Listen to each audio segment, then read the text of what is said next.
कालितारा महाविद्या Cersei Bhuvaneshwari Bhairavi छिन्नास्ता च विद्या धूमावती तथा बगला सिद्धि विद्या च मातंगी कमलात्मिका एतादश महाविद्या सिद्धि विद्या प्रकीर्तितः यथाग्निदाहिका शक्ति रामकृष्णे सीता हिजा सर्वविद्यां स्वरूपांतं शारदां প্রণমাম্যহম। আজকে একটি বিশেষ গুরুত্বপূর্ণ এবং সুন্দর বিষয় আমরা চয়ন করেছি এই সুন্দর আমাদের যে ওয়েবিনারে পাঠচক্র তাতে আলোচনায় দশম মহাবিদ্যা শ্রীমা সারদা দেবী। এখন এই দশম মহাবিদ্যা বলতে আমরা কি বুঝি? এই দশম মহাবিদ্যা হচ্ছে দেবী যে মহাশক্তি তারই সেই 10টি স্বরূপ। সেই 10টি স্বরূপ কি সেটি আমরা প্রথমেই বলেই মন্ত্র পাঠের মাধ্যমে বলেই শুরু করলাম। কালী তারা আছেন, তার সাথে মহাবিদ্যা ষোড়শী ভুবনেশ্বরী ভৈরবী ছিন্নমস্তা ধূমাবতী বগলা মাতঙ্গী কমলা বিকাশ। এই যে 10 জন মহাশক্তি, এই 10 মহাশক্তির বিশেষ তাৎপর্য আমাদের মধ্যে দেখতে পাওয়া যায়। এই তাৎপর্যগুলি আমরা প্রথমে 6টি ভাগে ভাগ করে নিতে পারি। প্রথম একটি ভাগ হচ্ছে এর পৌরাণিক তাৎপর্য, পৌরাণিক দশমহাবিদ্যা তার তাৎপর্য। দ্বিতীয় ভাগটি হচ্ছে সাধনার দ্বারা যারা দশমহাবিদ্যা সাধনা করেছেন সে সাধনার যে তাৎপর্য, তার যে 10টা মহাবিদ্যা সেই দেবী তাদের মধ্যে যে তাদের সাধন করলে কি হয় আর তাদের দেবী রূপগুলি কিরকম, সেই রূপগুলোর বর্ণনা, তার অর্থ আসলে আমরা যেরকম দেখি সেটি সামনের একটি রূপ দেখতে পাই, তো তার ভিতরে তার অনেক তার তাৎপর্য রয়েছে। সাধনার দ্বারা সেই তাৎপর্য আমরা দেখতে পাওয়া যায়। আবার দশম মহাবিদ্যা নিয়ে অনেক সাহিত্যিক, অনেক কবি তারাও তাদের কিন্তু রচনা বা আলোচনা করেছেন। এই জন্য কি হয়, এই সাহিত্যিক মানসিক দিক থেকে এই যে সামাজিক যে স্তর বিন্যাস এটাও কিন্তু দশম মহাবিদ্যার মধ্যে দেখতে পাওয়া যাবে। তার সাথে কি ঐতিহাসিক বিবর্তনের সাথে এই দশম মহাবিদ্যার সম্পর্ক আছে।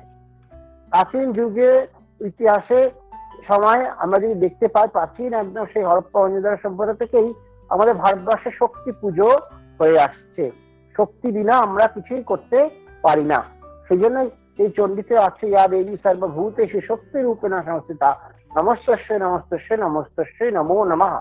এই জন্য এই যে সেই শক্তি তত্ত্ব নিয়ে চলা আমাদের, তারই মধ্যে দশমহাবিদ্যা একটা সময়ে আমাদের মধ্যে এসে গেছেন। তাদের বিশেষভাবে সেই যে অর্চনা পূজা, এটা ঐতিহাসিক বিবর্তনের ধারাতে এটিও কিন্তু একটি আলোচ্য বিষয়। তারপরে কি দশমহাবিদ্যার বিশেষ আধ্যাত্মিক তাৎপর্য আর একটি বিশেষ বিশেষত্ব, সেটি হচ্ছে মহাবিদ্যার তান্ত্রিক তাৎপর্য। এই 6টি ভাগে যদি ভাগ করি, আলোচনা করি, তাহলে আমাদের বিশেষভাবে মহাবিদ্যা সম্পর্কে আলোচনা হবে। যে মহাবিদ্যা আমাদের কি করেন, সর্ব ধর্মর্থ কাম মোক্ষ তারা আমাদেরকে প্রদান করতে পারেন, তাদের ঠিক ঠিক যদি সাধনা আমরা করতে পারি। আর শ্রী মা সারদা দেবী, তার সাথে কি সম্পর্ক? শ্রী ঠাকুরই শ্রী মাকে দেবী রূপে পূজা করে মাতৃপিতাসন দিয়েছিলেন সেই ষষ্ঠী পুজোর দিন।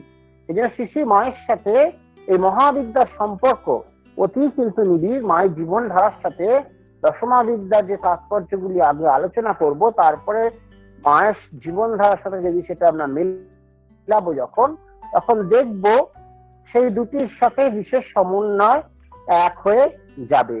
সেই জন্য এই মহাবিদ্যা যে আলোচনা, এটি পৌরাণিক ভাবে যখন দেখতে পাওয়া যাবে যে স্বয়ং দক্ষের কন্যা হিসেবে দেবীর আবির্ভাব ঘটেছিল, সেই দক্ষ গৃহে প্রসূতির গর্ভে তার জন্ম হয়েছিল।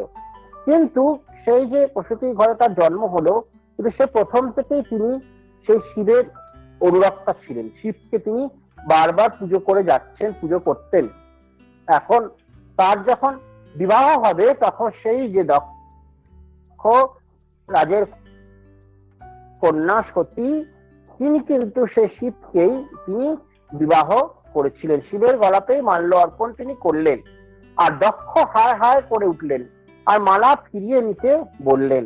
কিন্তু পিতার সব নিষেধ অগ্রাহ্য করে শিবপ্রিয়া সতী শিব সহ কৈলাসে চলে গেলেন। ত্রিভুবনবাসীর কাছে দক্ষের এই অপমান অনির্বাণ শিখায় জ্বলে উঠল। দক্ষ শিবের দেশী হয়ে উঠলেন। দক্ষ স্থির করলেন একটি শিবহীন যজ্ঞ করে এই অপমানের প্রতিশোধ নেবেন। দক্ষালয়ে একটি মহাযজ্ঞের ব্যবস্থা করা হলো। দক্ষ স্বয়ং তিলকের সকলকে এই যজ্ঞে অংশগ্রহণ করার জন্য আমন্ত্রণ জানালেন। কেবল অনিমন্ত্রিত রইল শিব আর সতী। দক্ষ তখন প্রতিরোধ গ্রহণের নেশায় দেবীকে অবজ্ঞা করলে তৎক্ষণাৎ তিনি অন্তর্হিত হবেন এই শর্তে বিস্মিত হয়েছেন। অহংকারী দক্ষরাজ এই মর্মে বার্তা প্রেরণ করলেন যে আমন্ত্রিত হয়েও যদি কেউ অনুপস্থিত হন তবে চিরকালের মতো তার যজ্ঞভাগ বন্ধ করে দেয়া হবে। আর অনিমন্ত্রিত অবস্থায় কেউ এসে হাজির হলে তিনি প্রত্যাখ্যাত হবেন। দক্ষ অতি সতর্কতার সঙ্গে সকলকে নিমন্ত্রণ করলেন, যাতে কেউ কোথায় বাদ না যায়। কেবল ইচ্ছাকৃত ভাবে বাদ রইলেন যজ্ঞেশ্বর শিব আর শিবপত্নী সতী। যজ্ঞের শর্ত শুনে সকলেই যজ্ঞভাগ গ্রহণ করতে দক্ষালয়ে এসে উপস্থিত হলেন। এদিকে দেবশ্রী আমাদের কাছ থেকে সতী সংবাদ পেলেন যে পিতা একটি বিশাল যজ্ঞ অনুষ্ঠানের ব্যবস্থা তিনি করেছেন, কিন্তু তাদেরকে নিমন্ত্রণ করেননি। কিন্তু সতী ভাবলে যে তার পিতৃগৃহে যাওয়ার জন্য নিমন্ত্রণের কি প্রয়োজন। সতী দক্ষযজ্ঞে যাবার জন্য শিবের অনুমতি চাইলেন। শিব সতীকে দক্ষালয়ে যেতে নিষেধ করলেন। বললেন, সতী, তোমার সেখানে যাওয়া উচিত নয়, সেখানে তোমার অপমান ছাড়া সম্মান হবে না। দক্ষ ইচ্ছা করেই জামাই মেয়েকে নিমন্ত্রণ করেননি, এই জন্য বিনা নিমন্ত্রণে সেখানে যেতে দিতে শিবের আপত্তি। সতী তবু যাবার জন্য জেদ করতে শুরু করলেন। তখন শিব সতীকে ভর্ৎসনা করে বললেন, দক্ষ কন্যে, আমি জানি তুমি আমার কথার বাধ্য নও, তোমার যা ইচ্ছে তাই করো, আমার আজ্ঞা অপেক্ষা কিসের। শিবের দর্পিত বচনে দেবী অত্যন্ত ক্ষুব্ধ হয়ে উঠলেন। ভাবলেন শিব তাকে পত্নী রূপে পেয়ে তার প্রকৃত স্বরূপ বিস্তৃত হয়েছেন, অতএব একে এবং আমার পিতা অহংকারী দক্ষ প্রজাপতিকে ত্যাগ করে কিছুকাল নিজের লীলার স্বরূপে অবস্থান করব। শক্তির আরাধনা করে দক্ষ সতীকে কন্যা রূপে ছিলেন, কিন্তু তিনি মায়ের সেটি ভুলে গিয়েছিলেন। আর এই যে এবার শিব, তিনিও ভুলে গেছেন যে ইনি হচ্ছেন স্বয়ং দেবী, এই তিনি হচ্ছেন শক্তি, এটি শিবও ভুলে গিয়েছিলেন।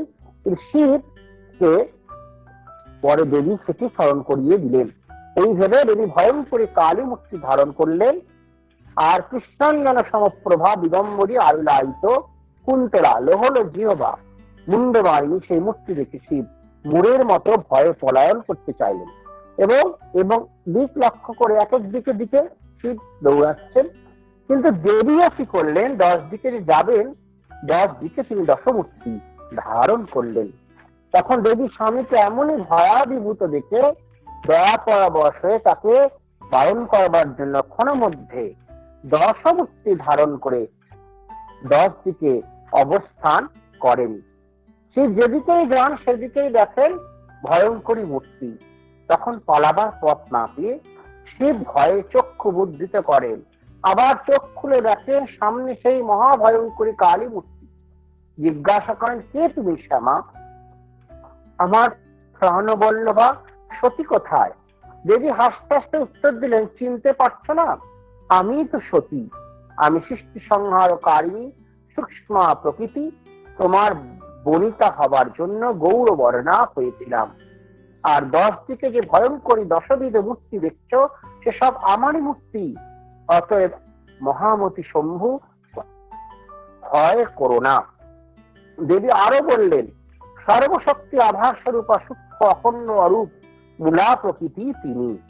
মহাবিদ্যা ইমা প্রক্তা নামানাশান্তু বর্ণায়ে কালী তারা মহাবিদ্যা সরসী ভুবনেশ্বরী ভৈরবী ছিন্নমস্তাচা সুন্দরী বগলামুখী ধূমাবতী চ মাতঙ্গী মহাবিদ্যা দশৈবতা। সতী ভয় ব্যাকুল শিবকে বললেন, তোমার সামনে কৃষ্ণবর্ণা ভীম নয়না কালী অন্তরিক্ষ দেশে শ্যামবর্ণা কাল রূপিণী তারা দক্ষিণ ভাগে ছিন্নমস্তা, বাম ভাগে ভুবনেশ্বরী, পশ্চাতে বগলামুখী, বহ্নিকোণে ধূমাবতী, নৈরিত্যকোণে সুন্দরী কমলা, বায়ুকোণে মাতঙ্গী, ঈশান কোণে ষোড়শী এবং তোমার অভ্যন্তরে ভৈরবী রূপী আমি বিরাজমানা। এখন তুমি চাইলে এই মহাবিদ্যাগণ সহ আমি দক্ষ গৃহীবদ্দেশী যজ্ঞের বিনাশ করব। এই জন্যই সেই সতী দক্ষ যজ্ঞ বিনাশিনী, তিনি গিয়ে দক্ষের যজ্ঞকে নষ্ট করলেন এবং শিবকে চিরদিনের জন্য যজ্ঞ ভাগ প্রদানে কিন্তু সাহায্য করলেন। এই জন্যই শক্তি তিনি কিরকম, তিনি সদা সর্বদা এই সৃষ্টিকে জগৎকে তিনি রক্ষা করেন, এইটি হচ্ছে বিশেষ বিশেষত্ব। আবার আরেকটি কখনো কখনো যে দেবী ভাগবতের আরেকটা কাহিনীও আছে, সেখানে দেখা যায় যে দুর্গমাসুর বলে একজন অসুর, তিনি ব্রহ্মার বরে তপস্যায় তাকে তুষ্ট করে তিনি বেদকে নিজের আয়ত্ত করে দিয়েছিলেন। সমস্ত বেদকে নিজের মধ্যে আয়ত্ত করে ব্রহ্মার বরে বেদ সকল মন্ত্র তার কাছে চলে গিয়েছিল। তখন কি হয়েছিল, সমস্ত ব্রাহ্মণগণ তারা আর পূজা করতে পারছিল না, না পুজো করার ফলে সমস্ত দেবতারাও হবি পাচ্ছিল না, সমস্ত মন্ত্র বন্ধ হয়ে গিয়েছিল উচ্চারণ করা। তখন সমস্ত পৃথিবীতে হাহাকার শুরু হয়েছিল, আর বিশেষভাবে মহামারী শুরু হয়েছিল, দুর্ভিক্ষ শুরু হয়েছিল। তখন সেই ব্রাহ্মণগণ দেবীর কাছে তারা প্রার্থনা করলেন, হে দেবী তুমি আমাদেরকে রক্ষা করো। এই তখন কিন্তু বিশেষভাবে সেই শতাক্ষী দেবী আবির্ভূত হলেন। আবির্ভূত হয়ে তিনি কিন্তু এই অসুররাজের বিরুদ্ধে যুদ্ধ ঘোষণা করলেন। আর তখন দেবী সেই তার যে শতাক্ষী শরীর থেকে প্রথমে উৎপন্ন হলো কালী, তারা, ষোড়শী, ত্রিপুরা, ভৈরবী, রমা, বগলা, মাতঙ্গী, ত্রিপুরা সুন্দরী, কামাক্ষী, জম্ভিনী, মোহিনী, ছিন্নমস্তা, সহস্রবাহু শালিনী, গুহ্য কালিকা, আর সেই দ্বাদশ শত সংখ্যক মহাশক্তি। পরে পুনরায় অপর ষষ্ঠী সংখ্যক শক্তি ও তৎপরে পুনরূপে অসংখ্য শক্তি মূর্তি সকল নানা প্রকার আয়ুধ ধারণ করে নির্গত হলেন। এই শুধু নির্গত হওয়া না, দেবীর অশ্রু যে তার সেই বাড়ি ভাড়া থেকে বাড়ি ভাড়া পৃথিবীতে বর্ষিত হলো, আর সমস্ত সেখানে বাড়ি ভাড়াতে আবার পৃথিবী শস্য শ্যামলা হয়ে উঠলো। প্রত্যেকে সেই সেখানে আবার শস্য শ্যামলা হয়ে শাকম্ভরী দেবী রূপে তিনি বিখ্যাত হলেন এবং এই পৃথিবীকে তিনি রক্ষা করলেন। শশাধারা পৃথিবীতে আবার সবুজ যে বাতাবরণ সেটি সৃষ্টি হলো। এই যুগে যুগে দেবী যখন তিনি আসেন, বিশেষ করে সে তিনি আমাদেরকে রক্ষা করেন। এই জন্য আমরা এই যে সেই আনন্দময়ী বিদ্যা, সর্বসিদ্ধি প্রদা, কল্যাণকারিণী দেবীকে বলা হয়েছে। এই জন্য বলা হয়ে থাকে যথা কালী তথা তারা তথা ত্রিপুরা সুন্দরী, ভৈরবী ভুবনা বিদ্যা, ছিন্না চ বগলামুখী, ধূমাবতী চ অন্নপূর্ণা, দুর্গা চ কমলাত্মিকা, মাতঙ্গী ধনরা, পদ্মাবতী সর্বার্থ সিদ্ধিদা। এই যে শিবই দেবীকে বন্দনা করছেন আর তাকে এই সমস্ত নামে তিনি অভিধান দিচ্ছেন। এই তিনি আবার সে কখনো কখনো দুর্গা, আবার তিনি কখনো কখনো কিন্তু অন্নপূর্ণা সরস্বতী, তিনি কখনো তরিতা, ভদ্রা, ত্রিপুরা আর মহিষাসুর মর্দিনী। সেটি বিশেষভাবে বলা আছে মালিনী বিজয় তন্ত্রে। মালিনী বিজয় তন্ত্র বলছে, কালী লীলা মহাদুর্গা, তরিতা ছিন্ন মস্তকা, বাগবাদিনী চ অন্নপূর্ণা, তথা প্রত্যঙ্গিরা পুনঃ, কামাখ্যা বাসিনী বালা, মাতঙ্গী শৈলবাসিনী, ইতি আদ্যা সকলা বিদ্যা, কলৌ পূর্ণ ফলপ্রদাহ। এইখানে সমস্ত দেবীগুলি তারা আছেন, প্রত্যঙ্গিরা আছেন, শৈলবাসিনী আছেন, মহিষাসুর মর্দিনী আছেন, ইত্যাদি প্রত্যেকেই আছেন। এই জন্য দশ মহাবিদ্যা, তাকে দশ সংখ্যক হিসেবে আমরা যখন কখনো বলে থাকি ঠিকই, কিন্তু কখনো কখনো সেই দেবী অষ্টাদশ বিদ্যা, কখনো সেই বিদ্যা ত্রয়োদশ বিদ্যা হিসেবেও কিন্তু আমরা তাদেরকে দেখতে পাই।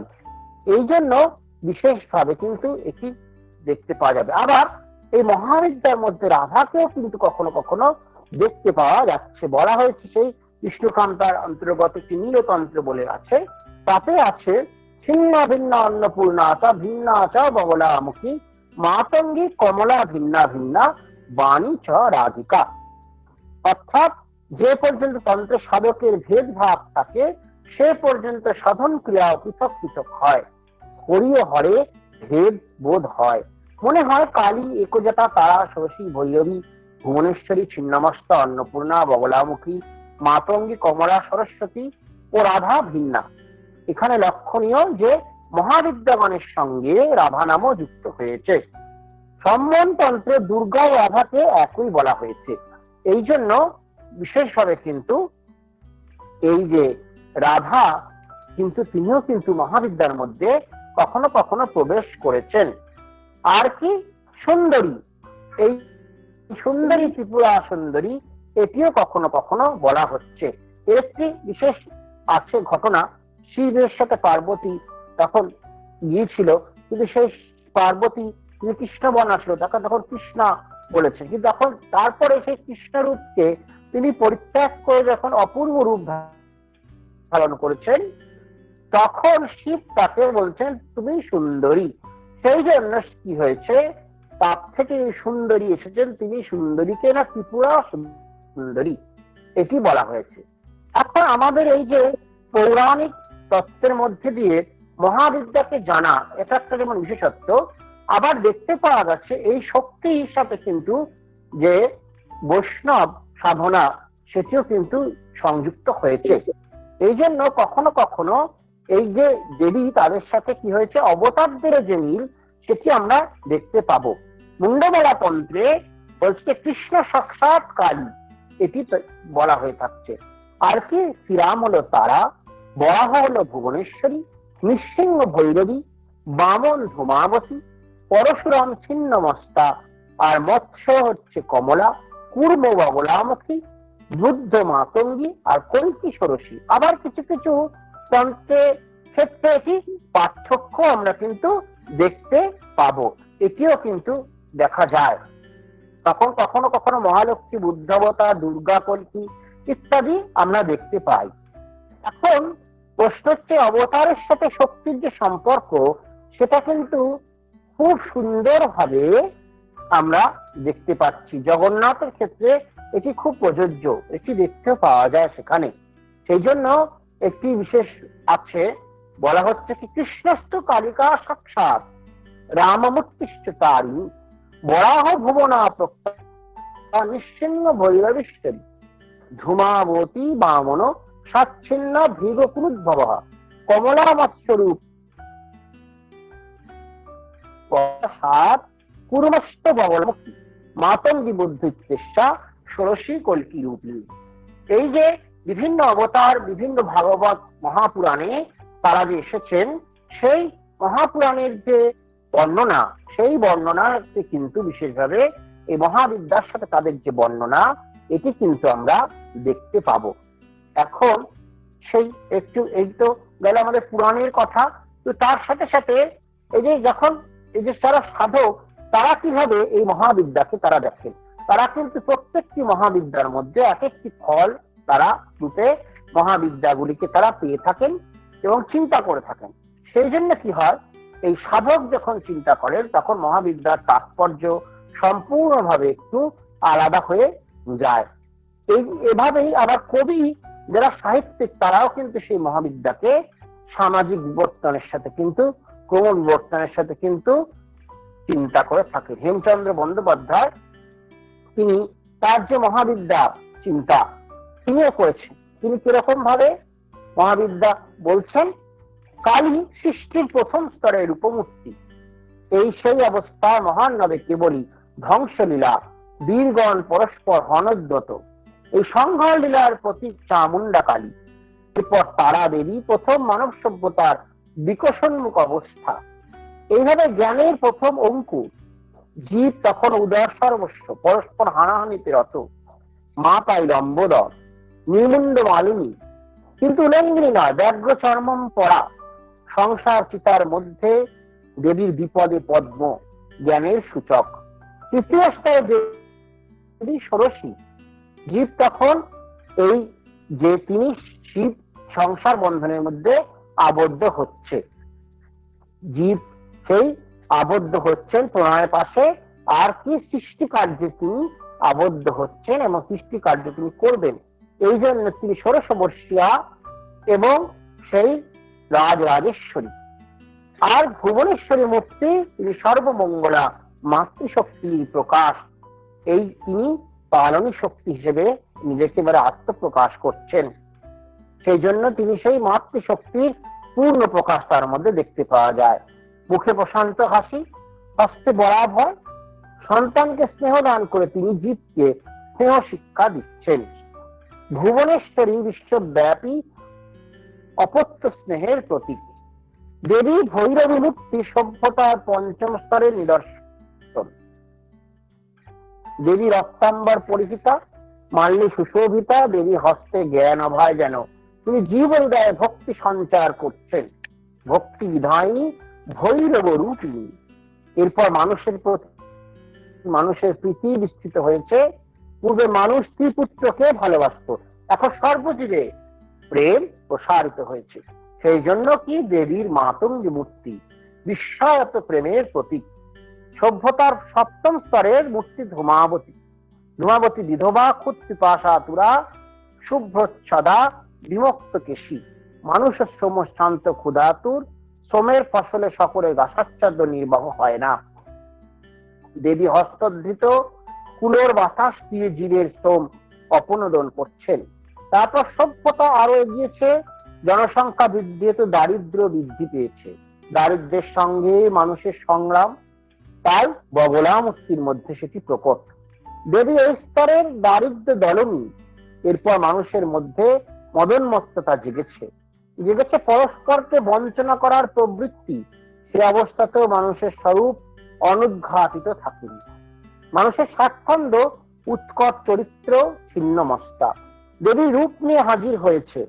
আবার স্নেহপ্রবণ মানুষ আত্মা দান করে জগতের কুলুষ নিবারণ করতে চেয়েছে। ছিন্নমস্তার নিজ হস্তে নিজ মস্তক ছেদন সেই ভাবের প্রতীক। এই মুহূর্তে একদিকে মদনমত্ত মানুষের নগ্নতার প্রকাশ, অন্যদিকে প্রেমিক মানুষের জগৎ কল্যাণে আত্মদানের নিদর্শন। সভ্যতার অন্তিম স্তরে দেবী কমলার মূর্তি। এই স্তরে জীব দুঃখ, শোক, তাপ মুক্ত, প্রশান্ত এবং অন্যের প্রতি মমতাযুক্ত। এই বদ্ধ জীবের মুক্তাবস্থা জীবের শেষ লক্ষ্য। এই অবস্থা এখানেই সর্বসুখ ও সদ্ম। এই যে বর্ণনা, প্রত্যেকটা সেই বিভিন্ন ভাবে তাৎপর্য তিনি তার ভাবে করেছেন। এর সাথে আধ্যাত্মিক যে তাৎপর্য, এটি কিন্তু খুব একটা দেখতে পাওয়া যাবে না। কিন্তু অবশ্যই আধ্যাত্মিক তাৎপর্যের সাথে সাথে কিন্তু এই যে আরেকটি তাৎপর্য আসে, সেটি হচ্ছে কি, যে মহাবিদ্যার একটি ঐতিহাসিক তাৎপর্য কিন্তু আছে। এই জন্য কি, এই যখন কালী সম্বন্ধে শ্রী বিজয়কৃষ্ণ বলছেন যে কালী দর্শনে স্বয়ং জ্যোতি। এই বিন্দহীন ঘন কালো, মুক্ত বিলাসে, মুক্ত কেশ, বিগত রূপে বিরূপাক্ষী, বিগত দ্বিতীয় লজ্জাহীনা, বিগত রসনে নগ্না, লোড় রসনা, রসৈক ঘন রসোল্লাসে, মরণ দলনে দলিত কাল, নাস্তির লাস্যে আনন্দ ভুক অশব্দা। তাই কি ঘোর আবার অবর্ণা, তাই কর্ণ কঙ্কাল মালিনী। এইটি হচ্ছে কালীর যে স্বরূপ, সেটি তিনি বারবার বর্ণনা করছেন। কি অনলের মাঝে সত্য সরজে ব্রহ্মরূপিণী, বুধ বীজময়ী, তিমিরে হরা তারা। আবার তারার যখন বর্ণনা করছেন, তারা কি করেন, তিনি তিমিরে হাড়ি। এইটি হচ্ছে বিশেষ দেখতে পাওয়া যায় তার বৈশিষ্ট্য। আর কি ষোড়শী, ষোড়শ কলায় পূর্ণ হয়ে ষোড়শ বিকার প্রকাশ করিতে ষোড়শ সরশক্তি লে প্রকাশ হচ্ছে ষোড়শী। এই হচ্ছে ভুবনেশ্বরী। তিনি কি ভাতৃমূর্তি ভুবনেশ্বরী ভবানী। আর ভৈরবী মনোময়ী মহাদেবীর দ্যুতি চারিদিকে ছড়িয়ে পড়ছে। এই তিনি তখন ভৈরবী। আর সেই ছিন্ন মস্তা আপনার শির আপনি কাটিয়া আপনি হইলে ছিন্ন মস্তা, আপন রক্ত পান লুপা, একটি বিভৎস ভীষণ বেশ।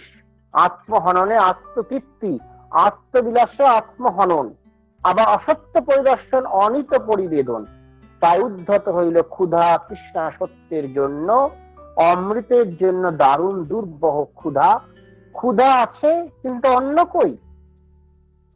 অমৃতকে শীতকে যে তুমি খণ্ড কবন্ধ জীবরূপে গ্রাস করিয়াছ, করালিনী মহাবিস্তৃতির মহাগ্রাসে শীতকে গ্রাস করিয়া তুমি মূর্তি ধরিয়াছ বিধবা, তিনি ধূমাবতী। ধূমাবতীর এক হস্তে মুদ্গর, অন্য হস্তে বৈরী জিহ্বা, বৈরী জিহ্বা কর্ষণরত মা। অরিদলনে বাঁচাইতে অরিদলনা মা ফুটিল অন্তরে, ইনি বগলা। তারপরে সর্বরসের সমাবেশে অনিবর্চনীয় রস সুরাপানে ঢল ঢল আঁখি মাতঙ্গিনীর মত্তম গতি, আত্মপ্রকাশে মদমত্ত মন্থরা দেবী মাতঙ্গী। সর্বশেষে মুক্ত হৃদয় শতদল, দলে দলে তার আত্মকামে তৃপ্তি সুধার মুক্ত ধারা। দহরে দহরে একই কমল, কমলে কমলে একই কমলা। হিরণ্য হারিণী স্বয়ং শ্রী, তিনি দশম মহাবিদ্যা কমলা।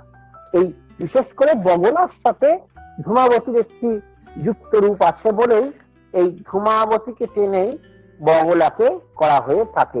এই জন্য বিশেষভাবে বগলা মূর্তির সাথে ধূমাবতীর যোগে যেন কখনো কখনো এই বিশেষভাবে বগলাকে শ্বেত, ধূমাবতীকে শ্বেত বগলা বলা হয়ে থাকে বা শ্বেত বগলার পূজা ইত্যাদি আমরা দেখতে পাই।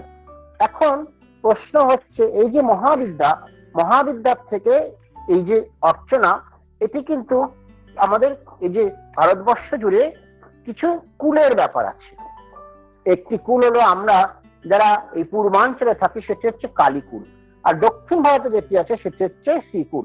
আবার পূর্ব এই যে ভারতবর্ষকে তন্ত্র মতে বিশেষভাবে ভাগ করা হয়ে থাকে, কিন্তু কয়েকটি কুলে বা কয়েকটি কান্তায়, এখানে কান্তা বলা যায়, সেই জন্য ঠিক একে বলে। একটি আমাদের যেটি পূর্বাঞ্চলে বিষ্ণুকান্তা, দক্ষিণাঞ্চলে অশ্বকান্তা, আরো উত্তর এবং পশ্চিমাঞ্চলে সেখানে সে রথকান্তা দেখতে পাওয়া যায়।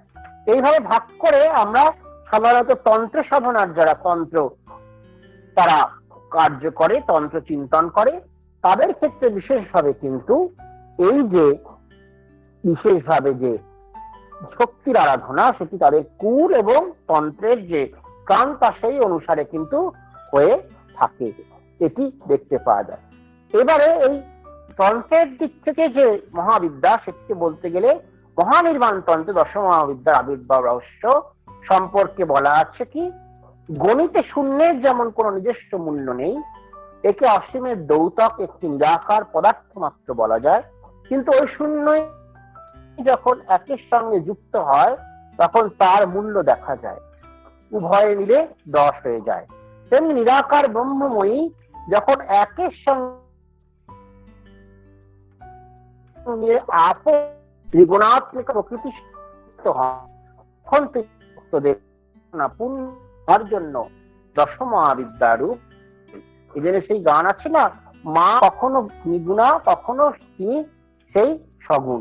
এই মা যখন সগুণ হচ্ছেন, ত্রিগুণাত্মিকা শক্তি, তিনি কিন্তু ত্রিগুণাত্মিকা শক্তি, তিনি কি হচ্ছেন, প্রকৃতির সাথে সংযুক্ত হয়ে ভক্তদের মনোবাসনা পূর্ণ করার জন্য সেই দশমহাবিদ্যা রূপ তিনি ধারণ করেন। গুণ অনুসারে দেবী যে রূপ কল্পিত আছে, সেই গুণ ক্রিয়া অনুসারে সেই তার রূপটি আমরা কি করছি, দেখতে পাচ্ছি। এই জন্য কি বলছে শাস্ত্রে, গুণ ক্রিয়া অনুসারে না রূপং দেব্যা প্রকল্পিতম। আমরা দশমহাবিদ্যা মূর্তি দেখি, সবাই পুজো করে, চিন্তা করে, নানা রকম আমরা সব জায়গায় মন্দির আছে দেখতে পাই। সেই তারাপীঠে তারা মন্দির, দক্ষিণেশ্বরে কালী, কালীঘাটের কালী মন্দির, আবার ছিন্নমস্তা আছে রাজারাপ্পায়, আবার ত্রিপুরা সুন্দরী মন্দির দক্ষিণ ভারতে গেলে বহু পাওয়া যায়, বঙ্গদেশে তার অভাব আছে। কিন্তু অন্য জায়গায় অন্যান্য ধূমাবতী মন্দিরও কোথাও কোথাও আছে, কোথাও কোথাও মাতঙ্গী মন্দির আছে, এগুলি আমরা বিভিন্ন সময় কিন্তু দেখতে পাই। এই জন্য এই যে দেবী তিনি যে রূপ ধারণ করছেন, তিনি একই, এক তার স্বরূপ একই, বা মা পড়া বলেছিলেন দেবী চণ্ডীকে, কিন্তু তিনি রূপ ধারণ করছেন কি সেই মানুষের কল্যাণের জন্য।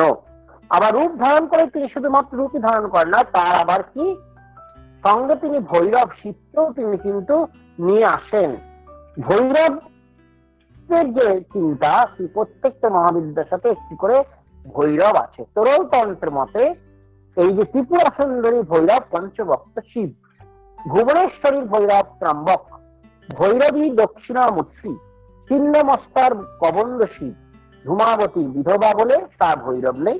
বগলার ভৈরব হচ্ছে একবক্ত্র মহাবিদ্র, কমলার বিষ্ণু। এখানে কিন্তু বিষ্ণু যখন তন্ত্রে ভৈরব হচ্ছেন তখন কিন্তু তিনি সেই শিব রূপ তিনি প্রাপ্ত হচ্ছেন। বিষ্ণু সদাশিব, এই হলো কমলার বিষ্ণু রূপ শিব, এইটি বিশেষ দেখতে পাওয়া যায়। সেই এটিকে পেয়ে থাকি মহাত্রিপুরা যা দক্ষিণে পূজায় শিবম পঞ্চভক্তং পঞ্চ ভক্তরে সরেশ্বরী তেন শারদং মহাদেবী সদা কাম কৌতূহলা শ্রীমদ ভুবন সৌন্দর্যা দক্ষম্বকং যজেত ভৈরব্যা দক্ষিণে ভাগে দক্ষিণামূর্তি সঙ্গকম চিন্তা দক্ষিণাংশে কবন্ধং পূজয়েত শিবম ধূমাবতী মহাবিদ্যা বিধবা রূপধারী বগলায়া দক্ষ ভাগে একবক্তং প্রপূজয়েত। আবার শক্তি সঙ্গম তন্ত্রে এই যে ভৈরবে কিছু কিছু তফাৎও আমরা দেখতে পাই। সেখানে কালী ভৈরব তারা, আর ভৈরব অক্ষভ, কালী ভৈরব মহাকাল ভৈরব আছে, সুন্দরী পুরা সুন্দরী ললিতেশ্বর, ছিন্নমস্তর বিকার আলোক, আর ভুবনেশ্বরী হচ্ছে মহাদেব, আর ধূমাবতী সেখানে আবার একটি ভৈরব দেখতে পাওয়া যায়। একটি অদ্ভুত ব্যাপার আছে সেখানে ধূমাবতীর ক্ষেত্রে, ধূমাবতী যেহেতু নিজেই মহাকালকে গ্রাস করেছেন সেখানে কাল ও ভৈরব, সেখানে ধূমাবতী কিন্তু ভৈরব আমরা দেখতে পাবো। লক্ষ্মী কমলা নারায়ণ, ভৈরবী আবার বটুক, আর মাতঙ্গীর মতঙ্গ সদাশিব, বগলার ভৈরব মৃত্যুঞ্জয়, এইরকম পৃথক কিছু দেখতে পাওয়া যায়। যাই হোক, আমাদের মনে রাখতে হবে যতকাল দ্বৈত ভাব বা ভেদাভেদ থাকে ততকাল দেব দেবীগণকে নিয়েও ভেদভাব থাকে। ব্রহ্মা বিষ্ণু মহেশ্বরকে নিয়ে যেমন থাকে, মহাবিদ্যাদের নিয়েও তেমনি থাকে। আর কি এই ব্রহ্মা বিষ্ণু মহেশ্বরে কিন্তু সেই মহাবিদ্যারই তারা উপাসনা করে থাকে। প্রকাশের ভেদ অনুযায়ী সাধন ক্রিয়া তারতম্য মেনে নিয়ে সযত্নে নিষ্ঠা সহ তদনুযায়ী সাধন পথে এগোতে হয়। জীববোধ শক্তি আত্মজ্ঞানে জাগ্রত হলে সেই জীব অদ্বৈতের মাঝেই কল্পিত রূপে দ্বৈতকে দেখে। এই স্বগত ভেদে অদ্বৈত বোধ হলে তবেই সর্বাত্মক ঐক্য বোধে সাধক চিত্ত প্রতিষ্ঠিত হয়। এখানেই দশ মহাবিদ্যার আরাধনার পর্যবসান। এই যে সাধক দেবীকে বিশেষভাবে চিন্তা করে, সেই মহাবিদ্যার চিন্তাতে দেবী তার স্বরূপে প্রকাশিত। কে জানে কালী কেমন সরদর্শনে না পায় দর্শন। এই কালী যে কেমন সেটা কিন্তু আমরা জানতে পারবো না। মহাবিদ্যার প্রথম বিদ্যা কালী। কালী প্রত্যেকটি মহাবিদ্যা বা একটি করে যন্ত্র আছে। যন্ত্র কি? আমরা অনেকেই যন্ত্রের পুজো করি, কিন্তু যন্ত্র সম্বন্ধে জানি না। মানেশ্বর সেটি একটি যন্ত্র, শিব যন্ত্র। সেখানে শিব থাকেন, মানেশ্বরের সাথে গৌরীও থাকেন, তাতে সর্বদেব দেবী পূজা হয়ে থাকে সেই শিবেতে। এটি নর্মদা তটে ইত্যাদি জায়গায় পাওয়া যায়। এখন কিছু কিছু শক্তির যে পুজোগুলি হয় মহাবিদ্যা, তাতেও কিন্তু যন্ত্র থাকে। মানেশ্বর যন্ত্ররাজ, তাতে সবকিছুই পুজো সম্ভব হয়। কিন্তু কালীর যন্ত্র, তারা যন্ত্র, প্রত্যেকটি মহাবিদ্যার বিভিন্ন যন্ত্র আছে, তাছাড়া অন্যান্য যন্ত্র আছে। এখন এই যন্ত্র হচ্ছে গিয়ে আমরা যেমন ঘরে বাস করি, তেমনি এই দেবতা দেবীরা তারা কি করেন, তাদের যে ঘর সেটি হচ্ছে যন্ত্র। আমাদের যে ঘর, সেই ঘরে তো আমরা তো পুজো করি, আমাদের ঘর আর আমরা যেন একত্র। তেমনি দেবীর যন্ত্রের সাথে, দেবীর ঘরের সাথে দেবীও একত্র থাকেন। সেই জন্য যন্ত্রের মধ্যে তার যে অঙ্গ, দেবীর সাথে সাথে তার যে পরিবার, সেখানে তারা বাস করেন। আর সেই জন্য কি হয়, যন্ত্রে পুজো করার বিধি আছে। শ্রীযন্ত্র বিশেষ তাৎপর্যপূর্ণ শ্রীযন্ত্র, শ্রীযন্ত্র ষোড়শীর ক্ষেত্রে সেটি খুবই গুরুত্বপূর্ণ একটি যন্ত্র। আর কালীর ক্ষেত্রেও কালিকা যন্ত্র আছে। যাই হোক, এই যে কালীর যে রূপ, কালী রূপে কালীর যে ধ্যান করাল বদনাং ঘোরাং, এটি সেই বিশেষভাবে এই ধ্যানের আগেও অন্যান্য ধ্যান কিছু ছিল, তবে এই আগম বাগেশের যে ধ্যান সেটি বিশেষভাবে কালীকুলে এখনকার সময়ে প্রচলিত একটি ধ্যান। সেই জন্য সেই ধ্যান অনুসারে কালীর যে রূপের বর্ণনা এটি আমরা দেখতে পাবো। এই জন্য কি হচ্ছে, এই কালীকে আমরা দক্ষিণা কালী বলি কেন, তার কারণ হচ্ছে স্বয়ং শিবই বলছেন, যজ্ঞাদি কর্মের শেষে দক্ষিণা যেমন যজ্ঞাদিকে সফল হয়ে, তেমনি হে দেবী কালিকা সকলকে বাঞ্ছিত ফল মুক্তি দেন বলে সেই বড়বর্ণিনীকে দক্ষিণা কালী বলা হয়। আবার এও বলা হয় যে দক্ষিণামূর্তি নামক ভৈরবের আরাধিতা বলে দেবীকে দক্ষিণা কালী বলা হয়ে থাকে। এই যে দক্ষিণা আরো একটি বিশেষ তাৎপর্য, শিবচন্দ্র তিনি বলছেন এরকম, পুরুষের নাম দক্ষিণ, দক্ষিণাঙ্গ স্বরূপ বলে, এবং শক্তির নাম বামা, বামাঙ্গ স্বরূপ বলে। যতদিন এই বাম ও দক্ষিণ স্ত্রী ও পুরুষ সমবলে অবস্থিত, ততদিন সংসার বন্ধন। সাধনার প্রখর প্রভাবে বামাশ্রী জাগরিতা হলে তিনি তখন দক্ষিণ শক্তি পুরুষকে জয় করে তদুপরি স্বয়ং দক্ষিণানন্দিনী মগ্না হন। অর্থাৎ কি মাম কি দক্ষিণ উভয় অংশেই যখন তার প্রভাবে পূর্ণ হয়ে যায়, তখন কেবলানন্দ রূপিণী জীবের মহামোক্ষ প্রদান করেন। তাই তৈলক্ষ মোক্ষদা মায়ের নাম দক্ষিণা কালী। তিনি মোক্ষদায়িনী, ধর্মার্থ কাম মোক্ষ। লাস্টের দেবীর ধ্যানে আছে সর্ব কামার্থ মোক্ষদাম, ধর্ম কামার্থ মোক্ষদাম। তিনি সেই মোক্ষ প্রদান করেন। সেই জন্যই সেই দক্ষিণা কালী। কালী কৃষ্ণ বর্ণা, দক্ষিণা কালী কৃষ্ণা, মেঘ প্রভা শ্যামা। এই জন্য সেই বিশেষভাবে কালী সদা কৃষ্ণ বর্ণ এটি দেখতে পাওয়া যাচ্ছে। কালী কৃষ্ণ বর্ণ কেন, আমাদের প্রশ্ন আসতে পারে। সেই কালী কখনো নীলবর্ণ হয়, আবার কৃষ্ণবর্ণ হয়।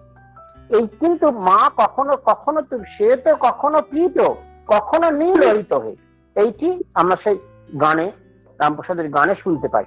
এখন দেখুন, কৃষ্ণ বর্ণে বিলীন হয়ে যায়, সর্বভূতে কালী করে। এই যে অন্যান্য বর্ণ যেটি আছে, শ্বেত পীত বা সাদা, যা যা বর্ণ আছে সব বর্ণ কিন্তু কৃষ্ণ বর্ণে তারা লীন হয়ে যায়। এই জন্য বিশেষ করে এই বিলীন বা বিলীনের মধ্যে কিন্তু তাৎপর্য রয়েছে। যারা মোক্ষের দিকে যাবে তাদের কিন্তু বিশেষভাবে সমস্ত তারা বিলীন হয়ে যাবে, তারা যজ্ঞ স্বপ্ন সুষুপ্ত যে তমর ওপরে যায়। এই জন্য তখন কি হবে, লাভ যখন হবে তখন তারা নির্গুণা নিরাকারা কল্যাণময়ী, কল্যাণ যে শক্তি, কাল শক্তি, তার যে রূপটা দেখুন কৃষ্ণ বর্ণের সাথে মিলে যায়, সেই তিনি কৃষ্ণ। এই জন্য কি হচ্ছে, পরাশক্তি আরো মোহনীয় আরো কিছু শ্বেত পীতাদিক বর্ণে অথা কৃষ্ণ বিয়তে প্রবিশ্যন্তি তথা কালা সর্বভূতানি শৈলজে। এই কৃষ্ণ বর্ণ পরাশক্তি অরূপা সুতরাং বর্ণহীন, যেখানে সর্ববর্ণের অভাব তাহাই নিবিড় কৃষ্ণ বর্ণ। এ কথা বিজ্ঞান সম্মত। বিজ্ঞান আরো বলে যে জ্যোতি আমাদের চক্ষু ধারণা করতে পারে না, তাহাই নিবিড় কৃষ্ণ বর্ণ দেখায়। তাই মহাজ্যোতি কালী কৃষ্ণ বর্ণ, কিন্তু জ্ঞান রূপে দৃশ্যমান না। আমরা যখন জ্ঞান নেত্র দেখছি তখন সেটা মহাজ্যোতিটা কিন্তু দৃশ্য হয় না। তা আমাদের এই যে জীবনটি সেটি মায়ায় আমরা আচ্ছন্ন হয়ে রয়েছি, এই জন্য আমরা দেখতে পাচ্ছি না। কিন্তু কখনো কখনো সেই কালী আবার নীলবর্ণ হয়, এটিও আমরা দেখতে পেয়ে থাকি। যাই হোক, এই যে কালীর যে বর্ণ, সেই বর্ণের যে চিন্তা, সেই কর্পূর সেখানে কখনো কখনো কালীকে নীলবর্ণ, এটি কিন্তু আমরা দেখতে পাবো। এখন যতই যা এই তমরূপা দেবী তিনি বিরাজমান। আবার প্রলয়ের পর তুমি আবার তোমার নিরাকার বাক্যের অতীত মনের অগম্যতম রূপ স্বরূপ প্রাপ্ত হয়। আর তখন তিনি কি অদ্বিতীয়া, এই যদি অদ্বিতীয়া বলেই তার রূপও কিন্তু এইরকম বর্ণ তিনি ধারণ করে আছেন। তিনি দিগম্বরী, দীর্ঘ বস্ত্র আভরণ, সমস্ত বস্ত্রই তো দেবী। আমরা তাকে কি বস্ত্র দিতে পারি? কিছুই পারি না। সবচেয়ে সূক্ষ্ম আভরণ মায়া। আর কালী পূর্ণ ব্রহ্মময়ী, তিনি মায়াতীতা। তিনি মায়াতীতা বলে তার কোনো বস্ত্র লাগে না, তিনি আভরণ শূন্যা, তিনি দিগম্বরী। এইটি হচ্ছে তার দিগম্বরের বিশেষ স্বরূপ। এইটি হচ্ছে আমরা দেখতে পাবো।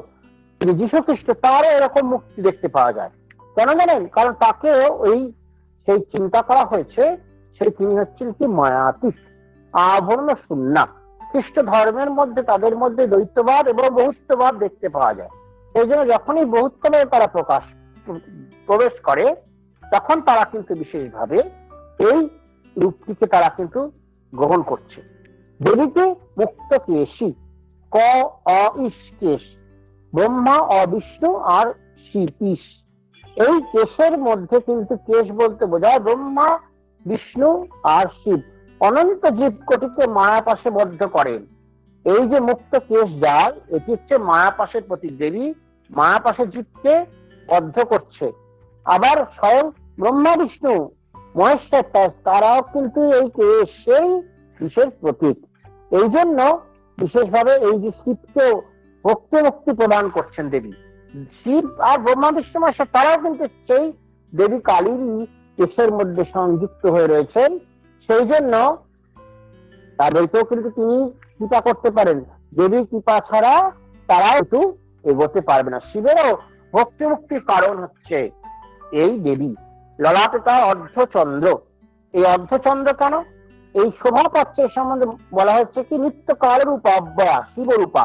কালীর ললাটে এই অর্ধচন্দ্র দেখতে পাওয়া যায়। এই যে বিশেষ কালী তত্ত্ব, তিনি ত্রিনয়না।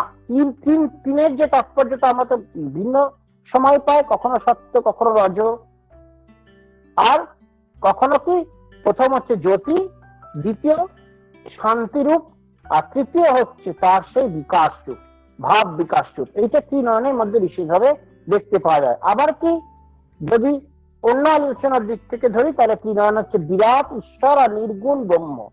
এটিও সেই ত্রিনয়নের তাৎপর্য। আবার কি বিশ্ব সূক্ষ্ম দেহামিনী আত্মা, দ্বিতীয় কি তৈজস দেহামিনী আত্মা, আর তৃতীয় কি প্রাজ্ঞ। এইভাবে বেদান্তের দিক থেকে এইগুলি ত্রিনয়নের বিশেষভাবে ব্যাখ্যা দেখতে পাবো। কালী কি করালে বদনা, তিনি করালে বদনা। তিনি কি করছেন? তার যে সমস্ত তার রূপ, তিনি করালো কি, কালী উচ্চারণ করলে কালী বা কালী ই বোঝায়।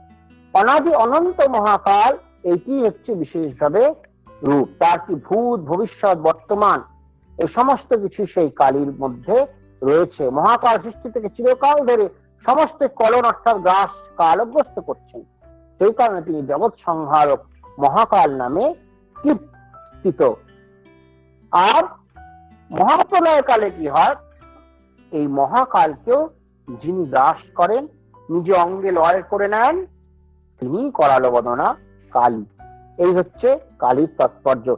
এই কঠোরতার নিদর্শন অসুর বিনাশিনী মা স্বয়ং তিনি হচ্ছেন গিয়ে কালী। তারপরে কি এই কালীর স্বরূপের মধ্যে আমরা করালো বদনের যে শক্তি সেটি দেখতে পাচ্ছি। তার দন্ত বিকশিত আছে, অট্টহাস্য শিশি মা একবার একজন বলেছে, মা কি করছেন? প্রচন্ড হাসি। আর কালীরও সেই দর্শনী, তিনি হাসি, চারিদিকে হাসি ছড়িয়ে পড়েছে। তখন বলছে তুই করবি করবি করবি, এরকম বলতে কি মা হাসছে। আর তার মায়ের অট্টহাসি চারিদিকে ছড়িয়ে পড়েছেন। এই হাসি তার কি সে ক্রোধের ক্ষুদ্র প্রকাশ? তাতেই শিশিমা দেখিয়ে দিয়েছে সেই কালীর যে দন্ত আজ বিকশিত করলে কি হতে পারে। জিওবা, যে আমাদের বাক সংযমের প্রতীকা, কালী এটি দেখিয়ে আমাদের করছেন কি বাক আর ভোজন, এই দুটোর যে সংযম, সেটি যে প্রয়োজন, সেটি তিনি আমাদের দেখিয়ে দিচ্ছে। আর কি সেই আমাদের যে শরীরের মনে যে ক্রিয়া প্রাণায়াম প্রত্যাহার ইত্যাদি যোগের অঙ্গ এইগুলো করা আমাদের দরকার, এটিও কিন্তু সংযম ভাবনার বিশেষ বিশেষত্ব। এটিও আমরা দেখতে পাবো তার এই বিশেষত্বের মধ্যে। আর কি, এই যে দন্তশ্রেণীর মধ্যে দিয়ে আমরা সেই বিশেষভাবে দেখতে পাই তার যে সেই দিগন্ত রুধির গণ্ড, রক্তধারা রজগুণ, তিনি রজর শুদ্ধ সৎমাত্মিকা বিরজা, তাই বিগলিত রুধির গণ্ড আমরা দেখতে পাবো। সবকর্ণ ভূষণা, কার কানে সব আছে। এটি কি সেই বিশেষভাবে কিন্তু নিষ্কাম বালক স্বভাব সাধক ব্রহ্মরূপিণী কালীর অতি প্রিয়। এই তত্ত্বটি দেবীর কর্ণভূষণের দ্বারা সূচিত হয়েছে। যে নিষ্কাম ভাবে দেবীকে চিন্তা করবে সে দেবীকে প্রাপ্ত হবে। আর কি, মুন্ডমালা, সেই মুন্ডমালার মধ্যে 50 বর্ণকে দেখতে পাওয়া যায়, 50 বর্ণের মুন্ডমালা। এই মুন্ডমালা গলায় নিয়ে দেবী রয়েছেন। আর কি, আমরা ভাবি বিশ্ব জগৎ ছাড়া বুঝি আর কোন জগৎ থাকতে পারে না, কিন্তু এই যে কালী কল্পতরুতে সমস্ত বিশ্ব জগতের বাইরেও অন্য জগৎ আছে, এই অভূতপূর্ব ব্রহ্মাণ্ড আছে, এইটি দেখতে পাওয়া যায়। আর কি, তিনোন্নত পয়ধারা চতুর্ভুজা, 4টি তার হাতে 4 হাত, তিনি 4টে হাতে, একটি হাতে খর্গ, একটি হাতে মুন্ড, একটি হাতে বর, একটি হাতে অভয়কে ধারণ করে রয়েছেন। প্রত্যেক দিক থেকে 360 অংশ আছে, ডিগ্রি আছে, 90 করে করে আছে, 4টে ভাগ। এইভাবে কিন্তু দেবীর হাত দেখতে পাওয়া যায়। এই 4 ভাগ দিচ্ছে 4টে ভুজ। এর অপর পূর্ণ বৃত্ত যে চতুর্ভুজ। মহাকালী পূর্ণ রূপা, তিনি মহাকাশ রূপিণী, কারণ আকাশ ব্রহ্ম আর কালী ও ব্রহ্ম। মহাকাশকে পূর্ণ বৃত্ত কল্পনা করা হয়, তাই কালী চতুর্ভুজা। আর এই চতুর্ভুজাতে তিনি এক হাতে মানুষকে বর দিচ্ছেন, এক হাতে তিনি অভয় প্রদান করছেন। এই শ্রী ঠাকুর সেই শ্যামপুকুর বাটিতে তার বরাভয় লীলা দেখিয়েছিলেন। আর শ্রী ঠাকুরকে সকলে সেই বিশেষভাবে কালী ভাবেই মনে করত, এইটি আমরা দেখতে পাবো। আর একটা পা সেই শিবের দিকে তিনি কিন্তু দিয়ে রেখেছেন, শিবের ওপরে, আর একটা পা নিচেতে আছে। যখন বামা কালী তখন বাঁ পা ওপরে, যখন দক্ষিণা কালী তখন দক্ষিণা চরণটি শিবের ওপরে আছে। এই যে আবার কি, কালীর কোমরে যে সবহস্তকৃত কাঞ্চি আছে না, সে সবহস্তকৃত কাঞ্চিগুলি খুব অদ্ভুত। প্রত্যেকটি মানুষ শরীর যাওয়ার পরে এই মায়েরই কিন্তু কোমরে অবস্থান করেন। এই যতক্ষণ পর্যন্ত না তার মুক্তি লাভ হবে ততক্ষণ পর্যন্ত কালী প্রত্যেককে এই সব হস্তকৃত কাঞ্চি রূপে ধারণ করে রেখে দিয়েছেন। এই যখন সেই সাধক, সেই জীব মুক্তি হবে তখন সে সেখান থেকে বেরিয়ে যাবে। যতক্ষণ না তার মুক্তি হবে ততক্ষণ পর্যন্ত তিনি সেই মায়ের কোমরে আবদ্ধ থেকে রয়ে যাবেন। এইটি হচ্ছে বিশেষ বিশেষত। মোক্ষ লাভ না হওয়া পর্যন্ত জীবের কি হয়, কর্ম সংস্কার যায় না। স্থূল দেহ বিনষ্ট হলে কর্ম সংস্কার জীবের সূক্ষ্ম দেহ লিঙ্গ দেহকে আশ্রয় করে, যথাকালে কর্ম সংস্কার অনুসারে জীব আবার স্থূল দেহ ধারণ করে। আর এই যে না ধারণ করা পর্যন্ত এই দেবী তাকে আশ্রয় করে রেখে দেন। আর এই শরীরকে সেই কর্মের রূপ বলছে, দেবী কি করছেন, তাকে কিন্তু রেখে দিচ্ছেন। এই হচ্ছে বিশেষ বিশেষত্ব। এই যে শিবের ওপর, সবরূপে শিবের ওপর দেবী অবস্থান করছে, সব নির্গুণ ব্রহ্মের প্রতীক। আর কি, প্রকৃতিরই সাক্ষাৎ কর্তৃত্ব। এই জন্য পুরুষ প্রকৃতির ক্রিয়ারূপ তার রূপে পদতলে সেই অভিনয় কালীমূর্তি মহাদেবের বুকের উপর স্থাপিত। শিশু মা যখন কাশীপুরে ছিলেন তখন স্বপ্ন দর্শন করেছিলেন, দেখছেন যে সেই মা ভবতারিণী দেখাচ্ছে তার ঘাটটি একটু বেঁকে কেমন বাঁকা হয়ে রয়েছে। ঠাকুরের তখন গলায় রোগ, আর ওই যে দেখে বলছে দেখো ও ওইটার জন্যই ঠাকুরের গলার ঘা দেখে আমারও হয়েছে। এই শিশু মা সবসময় এই কালী আর ঠাকুরকে এরপর থেকে তার মনের মধ্যে স্থির বিশ্বাস হয়ে গেল। ঠাকুরের শরীর চলে যাচ্ছে, চলে যাওয়ার সময় মায়ের কান্না, মা কালী গো কি দোষে আমায় ছেড়ে গেলে গো। এই হচ্ছে মায়ের যে স্থায়ী ভাবে তার ভাবটি প্রবেশ করেছিল তার মনে যে ঠাকুরই কালী, ভবতারিণী স্বয়ং, এই বিষয়ে আর কোনো সন্দেহ জাগে না। শ্রীমা উত্তরে সাদেবী তিনি মন্দিরে আনন্দময়ী মা রূপী দেখতে পেলেন। শ্রীরামকৃষ্ণ সবসময় তিন মাকে এক দেখতেন, তার নিজের গর্ভধারিণী মা, ভবতারিণী মা আর এই সারদা দেবী। এই স্বয়ং ইষ্ট দেবী জগন্মাতার যিনি স্বরূপ, তিনি মা সারদা রূপে তিনি এসেছিলেন। সুভদ্রা জয়রামবাটি যাবার পথে শ্রীমাকে ধরেছেন, মা তুমি বলো তুমি কালী। এই তার খুরির যে স্বরূপ সেটি তিনি জানতে চাইছেন, নিজ মুখে শ্রীমার স্বরূপ জানতে পারছেন চাইছেন। আর শ্রীমা বলেছিলেন লোকে বলে কালী। আবার শিবদাদা বলেছিলেন আবার বলো। আবার মা বলছেন শিবদাদাকে লোকে বলে কালী, আবার বলো, বলছে আবার বলছে হ্যাঁ লোকে বলে কালী। এইভাবে তিনি তিনবার করে তিন সত্য করে নিলেন। এইটি হচ্ছে বিশেষ ব্যাপার। এই বাবুরাম মা প্রেমানন্দ মা বলছেন মা এবারে মুন্ডমালা খুলে এসেছেন। মুন্ডমালাটি খুলে শ্রীমা আমাদেরকে জন্য শুধু বড় অভয় এইটি দান করার জন্য এসেছেন। একটি ঘটনা, মায়ের বাড়িতে বাগবাজারে সেই মায়ের যে ঘাট আছে, মা সকালবেলা সেখানে ভোরবেলায় গিয়ে স্নান করতে না জপ করতে বসেছেন। আমি তো ভক্ত, তিনি চণ্ডী মুখস্থ করবার জন্য সেখানে বসেছেন এবং বসে বসে কি করতেন, অল্প অল্প খুব মৃদু স্বরে চণ্ডীপাঠ করতেন। সেই চণ্ডীপাঠ যখন তিনি করছেন আর মাও বসে জপ ধ্যান করছেন, মা তার ঘাটে বসে আছেন, ভক্তটি উপর দিকে বসে আছেন। বসে বসে অনিচ্ছ স্বরে চণ্ডীস্তব পাঠ করছেন। অতি সৌমাতি সৌমা সৌমাত্রাতি সুন্দরী সৌমাত্রা শেষ। এই যখন সৌমাত্রা শেষ তখন মা হঠাৎ করে তার দিকে চেয়ে তাকে বড় অভয় দুহাত তুলে তাকে আশীর্বাদ করছে। এত মৃদু স্বরে চণ্ডীপাঠ করছে, মায়ের কিন্তু শোনার কথা নয়, কর্ণগোচর হওয়ার কথা নয়, কিন্তু মা তাকে আশীর্বাদ করলেন। শিলংয়ের ভক্তেরা কালী কীর্তন করছেন আর মা জয়রামবাটিকে কি শুনে বলছেন আহ সেই কান ঝালাপালা হয়ে গেল। পরে যখন শিলংয়ের ভক্তরা গেছেন জয়রামবাটিতে আর গোপেশ মহারাজের সাথে কথা হচ্ছেন, গোপেশ মহারাজ সেই সময় ছিলেন মায়ের কাছেই, হঠাৎ করে মা কেন এরকম বললো। তারপরে যখন গেছেন শিলংয়ের ভক্তেরা, সেখানে যখন গিয়ে বলছেন আমরা কালী কীর্তন করছিলাম, তখন মহারাজ বুঝতে পারছেন যে মা সেই দূর থেকে কালী কীর্তন কিন্তু তিনি শ্রবণ করতে পারছেন। তারই উদ্দেশ্যে তো গাইছে তিনি কালী। এই জন্য বিশেষভাবে সেই গোপেশ মাস পরে বুঝতে পেরেছিলেন যে ওই সময় মায়ের এই অবস্থা প্রাপ্ত হয়েছিল। বাবুরাম নির্বাণ মাসকে বলছে যাও কালীঘাট যাবার আগে উদ্বোধনে মা ঠাকুরনকে দর্শন করে যাও। আর নির্বাণ মহারাজও মাকে প্রণাম করে বলছেন যে যা যে বাবুরাম মা এটি বলেছে। মা কিন্তু শুনে মৃদু হেসে বলেছেন বাবুরাম ঠিক বলেছে বাবা। এই হচ্ছে তিনি কখনো তার সেই বরাভয় রূপটির প্রকাশ করে দিচ্ছেন। তাই এবারে মানুষের কল্যাণে এই তার যুগ্ম প্রকাশ।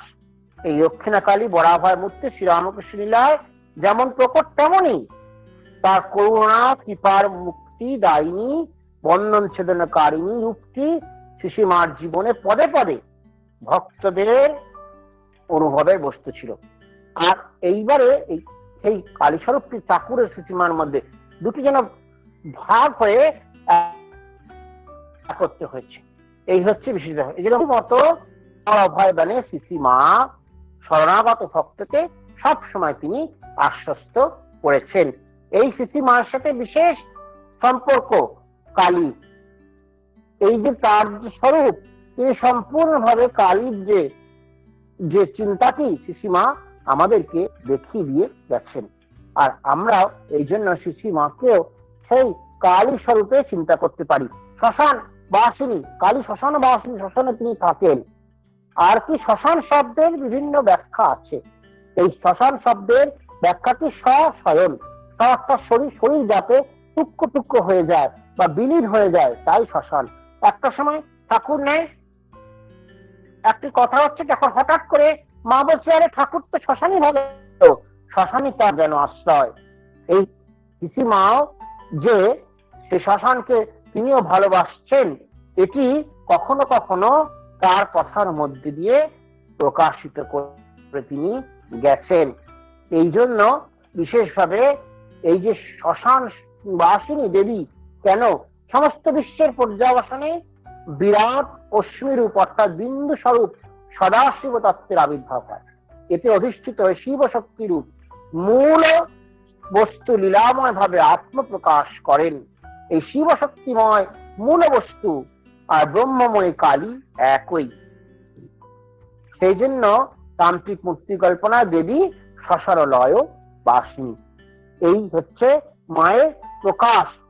আর সেই প্রকাশেই আমরা যেন প্রকাশিত হতে পারি, এইটি বিশেষভাবে আমরা দেখতে পাবো।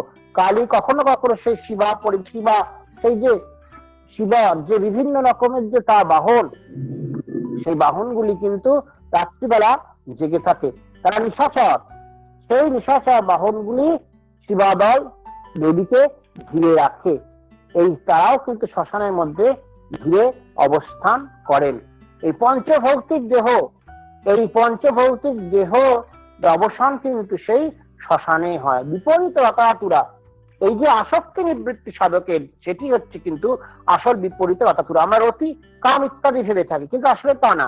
আসলে হচ্ছে এই আসক্তি বর্জিত হয়ে সাধক প্রবৃত্তি চিত্তবৃত্তি নিবৃত্তি মার্গে পরিচালিত যখন হবে, তখনই বিপরীত রতাতুরার অর্থ মধ্যে গম্য হবে। আবার তিনি ভয়ঙ্করী, কখনো তিনি ভয়ঙ্কর রূপ ধারণ করে বিনাশের ক্ষেত্রে তিনি কিন্তু অগ্রসর হন। সেই ক্ষেত্রে কিন্তু তিনি এতটুকু কিছু হন না যখন তার বিনাশ করার প্রয়োজন হয়ে থাকে।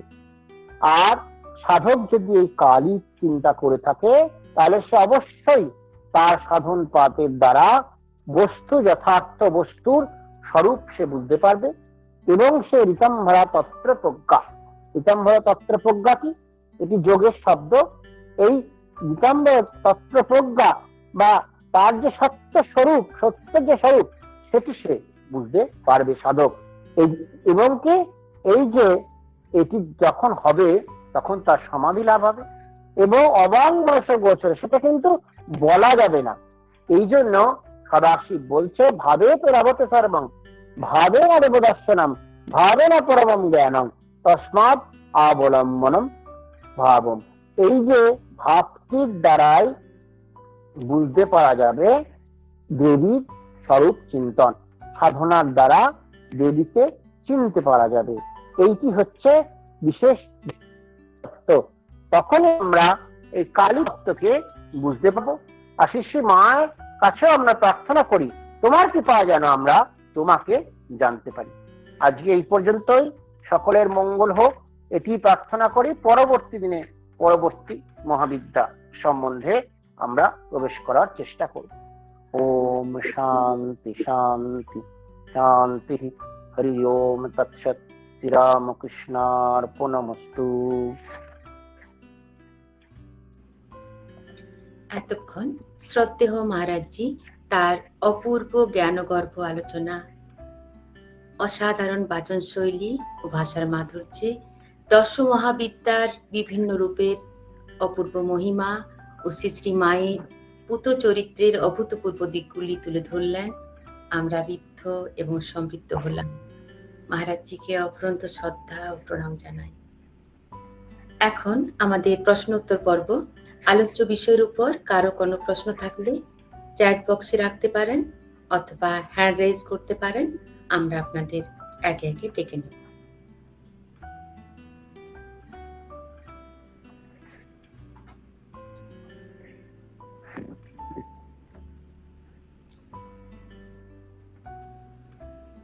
হ্যাঁ দিদি বলুন। জয় দিদি।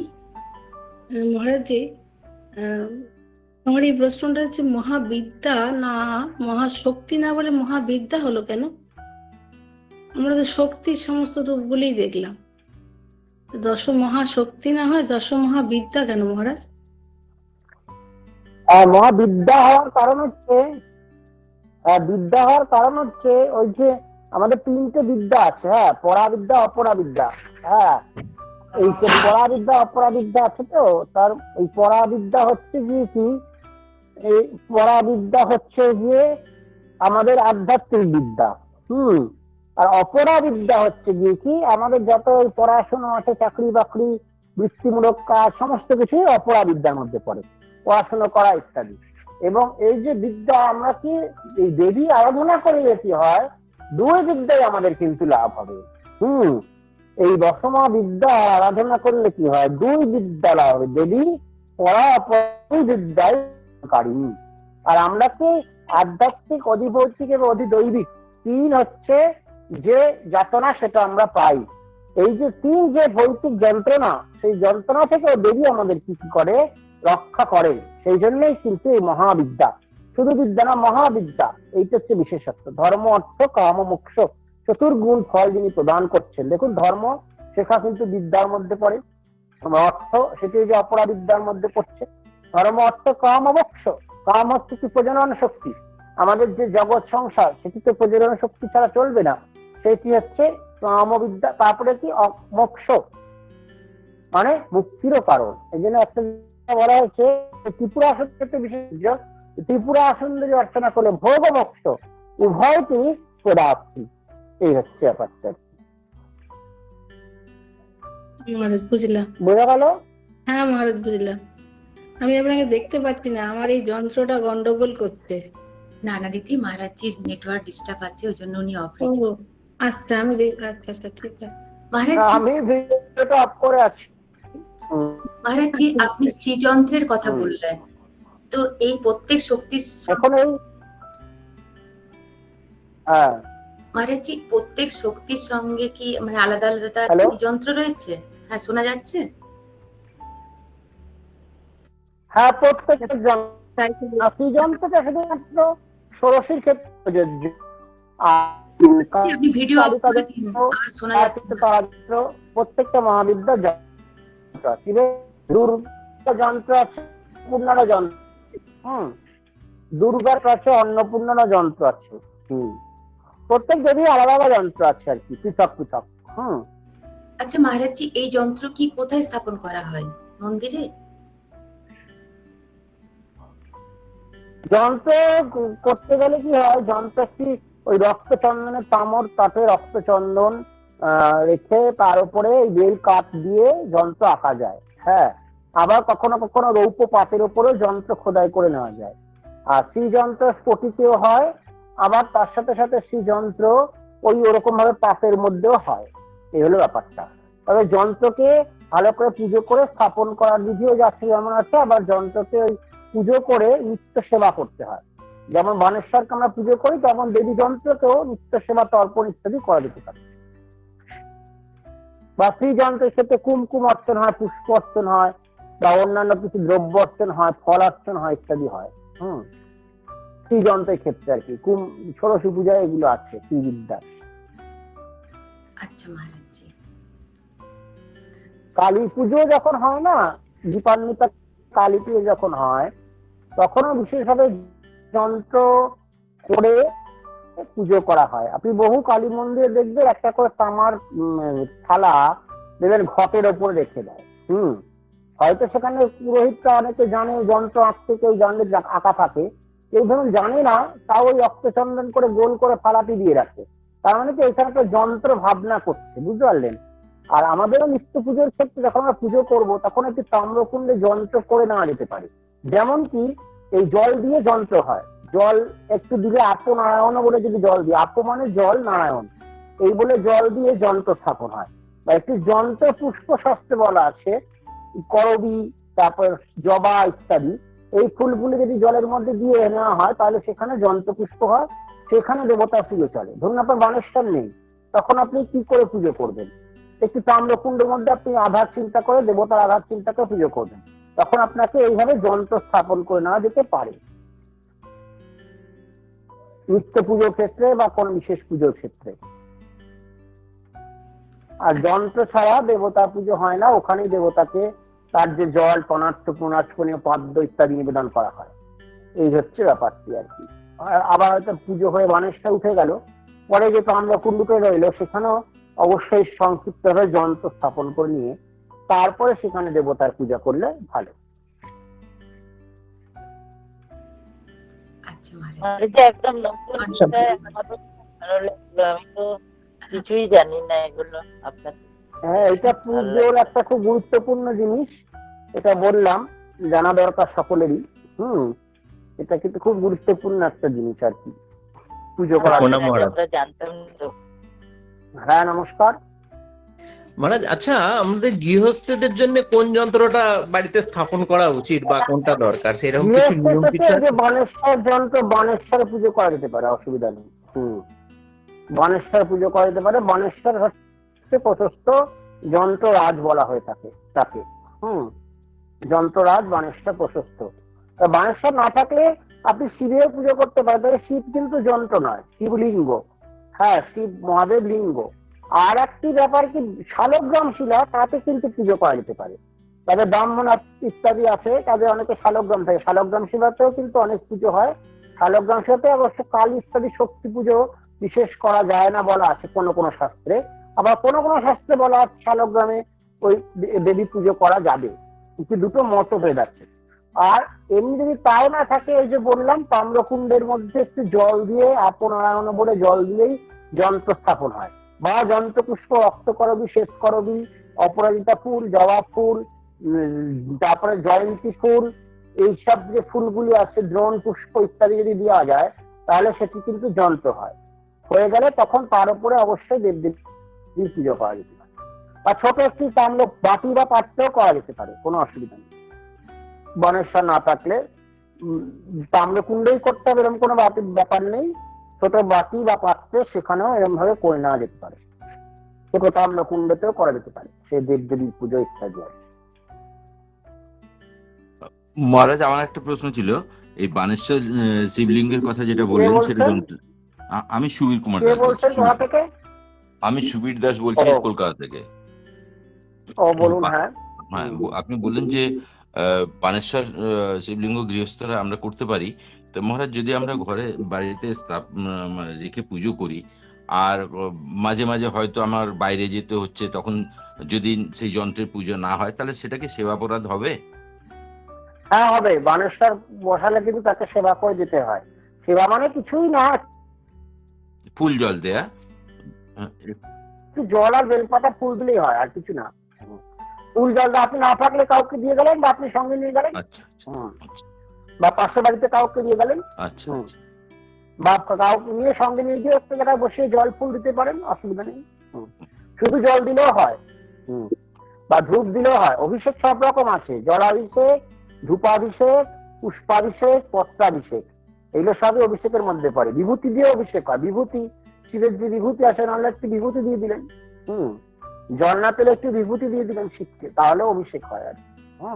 যেমন বললাম না, কুমকুম অভিষেক করে কি যন্ত্রে, ওটা তো একটা হচ্ছে কুমকুম, কপালে পড়ে কুমকুম আর কি। কুমকুম বানানোর পদ্ধতি আছে, হলুদ লেবু দিয়ে করতে হয়। যাই হোক, এখন সেইটা দিয়ে তো অভিষেক হয়, সেমনি শিবেরও ওই রকম অভিষেক হয়। যে কোনো একটি অভিষেক করলেই হয়, এই হলো ব্যাপারটা। তার স্ফটিক শিব কিন্তু প্রতিষ্ঠা করতে হয়। অনেকে স্ফটিক শিব পুজো করেন, স্ফটিকের শিবলিঙ্গ, এটি কিন্তু প্রতিষ্ঠা করতে হয়। বানেশ্বর প্রতিষ্ঠা করতে হয় না। আচ্ছা, বানেশ্বরের নিচে বেলপাতাও দেওয়া যাবে না। হ্যাঁ, বেলপাতা দেওয়া যায় না? না, অনেকে এটা ধারণা আছে বানেশ্বরের নিচে বেলপাতা দেয়, এটা কিন্তু ঠিক নয়। হ্যাঁ, উপরে দেওয়া যাবে, নিচে দেওয়া যাবে না। অনেকে বেলপাতা দিয়ে দেয়, এটা ঠিক না। হ্যাঁ, ওটা শিবের ক্ষেত্রে প্রযোজ্য, পার্থিব শিবের ক্ষেত্রে। বানেশ্বরের ক্ষেত্রে নিচে বেলপাতা দিতে নেই। মাথায় দিতে আছে, ওপরে দিতে আছে, নিচে দিয়ে বসাতে নেই। নর্মদেশ্বর আর বানেশ্বর আলাদা? নর্মদেশ্বরই বানেশ্বর বলছে, নর্মদা কা হর কঙ্কন শিব হয়। বানেশ্বর একটু তফাৎ আছে ঠিকই, কিন্তু এটা কোনো মনের মধ্যে দ্বিধাদ্বন্দ্ব আনবেন না। হ্যাঁ, দুটি কিন্তু লিঙ্গ যন্ত্ররাজ। হ্যাঁ, এটা দ্বিধা আনলে খুব অসুবিধা। তফাৎ আছে, সেটা বলতাম, তফাৎ আছে কিছু, কিন্তু দ্বিধাদ্বন্দ্ব আনবেন না। মহারাজ, গণেশকে তো দুর্ব দিয়ে আর লাল ফুল দিয়ে পুজো করতে হয়, তাই না? হ্যাঁ, গণেশের প্রিয় লাল ফুল দুর্ব অবশ্যই। তো গণেশকে তুলসীও তো দেওয়া যায়। না, গণেশকে তুলসী দেয় না। দেন না? গণেশ সূর্য এদের তুলসী দেয় না। না, তুলসী দেয় না এই কারণে, গণেশ একবার নদীতে স্নান করতে গিয়েছিল, তখন তুলসী বৃন্দা তার নাম, তখন তিনি তুলসী হননি, তুলসী পরে হয়েছিলেন। বৃন্দা বলে একজন ছিল শঙ্খচূড়ের পত্নী, সে বসুরের পত্নী ছিলেন, তিনি বিষ্ণুপাশক ছিলেন। তার সতীত্বের জন্য তার স্বামী বধ হয়নি, সতীত্ব নাশ করেছিলেন বিষ্ণু, সেই জন্য তুলসী হয়েছিলেন আর কি, গণ্ডকী হয়েছিলেন। যাই হোক, তা কিন্তু জল গণেশকে না স্নান করতে গিয়ে তিনি গায়ে জল ছিটিয়েছিলেন, তখন গণেশ তাকে অভিশাপ দিয়েছিল যে তুমি কখনো, তুমি আমার পুজোয় লাগবে না এবং তোমার সতীত্ব নাশ হবে ইত্যাদি। তার জন্যই পরবর্তীকালে তার অসুবিধা হয়েছে। এই জন্য গণেশকে পুজোয় তুলসী দেয় না। আচ্ছা, অপূর্ব সুন্দর অনেকগুলি প্রশ্নের উত্তর আমরা পেলাম। আশা করি আর কারো কোনো ওই গল্পগুলো পুরাণের গল্প দিয়ে বোঝাতে গেলে অনেক সময় লাগবে। মহারাজ, একটা বাইরের প্রশ্ন করব। এই পুজোর সময় দেখি একটা, হ্যাঁ মহারাজ, আমি জয়তী বলছি কলকাতা থেকে। বলছি একটা ওই যে কি বলে ত্রিভুজ আঁকেন, তার বাইরে একটা বর্গক্ষেত্র আঁকেন, তার বাইরে একটা সার্কেল আঁকেন, এটা কি ইন্ডিকেশন মহারাজ? এগুলি কেন আঁকা হয়? কখন দেখতে পাচ্ছেন? ধ্যানের সময়? না না না না না, আমি বলছি যারা ব্রাহ্মণ দেখছেন, না যারা ব্রাহ্মণ পুজো করেন তারা এরকম করে পুজোয় বসেন। মহারাজজি, ওটাই কি শ্রীযন্ত্র? একটা এই যেমন ধরুন ওই যে দুর্গাপূজার বলি হয়, আমি দেখি কাটারিতে ওরকম আঁকেন একটা ত্রিভুজ, একটা চতুর্ভুজ, তার বাইরে একটা সার্কেল। না, ওইটাকে বলে মন্ডল, ওটাকে বলে মন্ডল, ওটা যন্ত্র না, সরি, ওটা হচ্ছে মন্ডল। হ্যাঁ, মন্ডল। প্রথমে ত্রিভুজ, তারপরে গোল, তারপরে চতুষ্কোণ, এটা হচ্ছে মন্ডল বলে এটাকে। হ্যাঁ, মন্ডল অঙ্কন। হ্যাঁ, আবার শুধু ত্রিভুজ অঙ্কন মন্ডল নয়, দেবীর ক্ষেত্রে নিম্নমুখ, ওটা মন্ডলের উপরে কোষাকুষি স্থাপন, জলসংখ্য স্থাপন, বলি স্থাপন ইত্যাদি হয়। জলসংখ্য, কোষাকুষি এইগুলো স্থাপন করা হয়। হ্যাঁ, মন্ডলের অর্থ আছে, মন্ডলটি হচ্ছে কিছুই নয়, মন্ডল হচ্ছে আধার শক্তি দিব্য নম। আধার শক্তি কারা কারা আছে ওখানে? প্রথমে আছে এতে কুর্মায় নম, কুর্ম আছে, তার সাথে সাথে আছে হচ্ছে গিয়ে পৃথিবী আছে, পৃথিবী নম, অনন্তায় নম। হ্যাঁ, এই যে আছে, প্রথমে হচ্ছে কুর্ম, তারপরে অনন্ত, ওখানে পৃথিবী। এইটাকে আবার ধরে রেখেছে কি না আধার শক্তি, কসমিক অর্ডার বলে এটাকে। এই চারটে নিয়ে হচ্ছে আধার সত্তা দিব্য নমঃ, বুঝতে গেল? এইটাই হচ্ছে মন্ডলের মধ্যে এসেছে, এই এত বড় ব্যাপারটা। গোলটা হলো পৃথিবী, তারপরে হচ্ছে এই যে চৌকোটা হলো সে কুর্ম, পীঠাসন, আর ত্রিভুজটা হচ্ছে শক্তি, আধার শক্তি। ত্রিভুজের মধ্যে ঊর্ধ্বমুখ যে ত্রিভুজ সেটা হচ্ছে পুরুষ, আর নিম্নমুখী ত্রিভুজে আছে দেবী পূজার নিম্নমুখ একটা, ওটা হচ্ছে দেবী। এই হলো ব্যাপারটা। এটা প্রশ্নটা করলেন খুব ভালো, এই প্রশ্নটা অনেকে করে না, কিন্তু আমরা অনেক সময় পুজো শেখাই যখন, তখন মন্ডলের ব্যাপারটা কিন্তু বলি, কিন্তু প্রশ্নটা কেউ করে না। আপনি করলেন, আপনাকে খুব ধন্যবাদ। এগুলো আবার সত্তা দিব্য নাম একসাথে করা হচ্ছে সংস্কৃতে, সংস্কৃতের বহু বচনে আধার সত্তা দিব্য নাম একসাথে করা হচ্ছে। আসলে কে কে আছে? এতে গন্ধিষ্ঠ আধার সত্তা নাম, এতে গন্ধিষ্ঠ কুর্মায় নাম, এতে গন্ধিষ্ঠ অনন্তায় নাম, এতে গন্ধিষ্ঠ পৃথিবী নাম। এই কজন দেবতা আছে। এবার আমাদের পৃথিবীটাও ঠিক, পৃথিবীর নিচে আছেন হচ্ছে অনন্ত, মানে সর্প, সর্পের নিচে আছে কুর্ম, কুর্মের উপরে সর্প বসে আছে, তারপর পৃথিবী বসে আছে, বুঝতে পারলেন তো? অনন্তের মাথায়। এই হলে রূপটা এরকম আছে আর কি, পৃথিবীর অবস্থানটা। আর এই তিনজনকে আবার একটা কসমিক অর্ডার ধরে রেখেছে, সেটা হচ্ছে কি আধার শক্তি, বুঝতে পারলেন তো? আধার শক্তি, এই একটা শক্তি ধরে রেখেছে, সেই জন্য ওই প্রথমে আধার শক্তি নেব,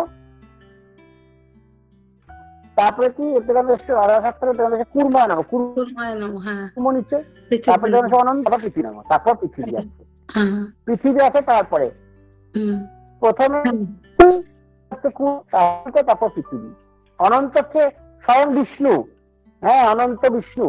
হ্যাঁ, সর্পরাজ, সহস্র ফণাযুক্ত। তিনি আবার লক্ষণ, তিনি হচ্ছেন রাম, সময় লক্ষণ, রাম হচ্ছে স্বয়ং অনন্তদেব। আর আমাদের 10 যে দিকপাল আছে তার মধ্যে অনন্ত আছে। আর তো কুম অবতার বিষ্ণু, হ্যাঁ, সমুদ্র মন্থন কালে পূর্ব অবতারের ওপরে বিন্ধ্য পর্বত থেকে মন্থন হয়, সমুদ্র মন্থন হয়েছিল পূর্ব। তারপরে হচ্ছে যে পৃথিবী আছে, বিষ্ণুর পত্নীও পৃথিবী, এই জন্য আর কি কখনো কখনো ভূদেবী আর কি। পৃথিবীর সিম্বলটা গোল, পৃথিবীর সিম্বলটা গোল, তিনি ধরতে কোন ছিলেন, আর পৃথিবীর সিম্বলটা গোল। হ্যাঁ হ্যাঁ। আর আর অনন্ত চতুষ্কোণ সিম্বল পূর্ণ, আর ত্রিকোণ হচ্ছে যে পুরুষ, ওই অনন্ত। অনন্ত ওই যে ত্রিভুজ আর কি, ত্রিভুজ। ত্রিভুজটি অনন্ত, আবার আধার শক্তিটা মেন অনন্ত শক্তিটা আর কি। হ্যাঁ, একটা হচ্ছে পুরুষ, একটা স্ত্রী, ত্রিভুজটা। আর চতুষ্কোণটা হচ্ছে এই পূর্ণ। অনন্ত প্রতীক ঠিক ওর মধ্যে নেই, আছে আর কি।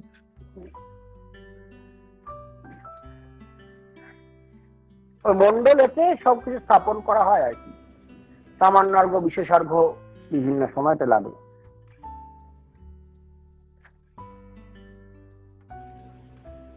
আমরা অত্যন্ত আনন্দের সঙ্গে জানাচ্ছি যে আগামী সপ্তাহ দশ মহাবিদ্যা ও শ্রীশ্রীমা এই বিষয়ের উপর মহারাজজি দ্বিতীয় পর্ব উনি আলোকপাত করবেন। আপনারা সকলে থাকবেন অবশ্যই। আর কারো যদি কোনো প্রশ্ন থাকে আমরা পরের সপ্তাহে আবার নিতে পারবো। আজ মহারাজজির অতি মূল্যবান সময়ের দিকে দৃষ্টি রেখে আমরা পরবর্তী পর্যায়ে এগিয়ে যাব।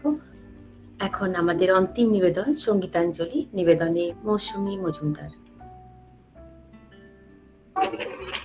ঠাকুরমা স্বামীজি শ্রীচরণে অভিঙ্গি লুণ্ঠিত প্রণাম জানাই।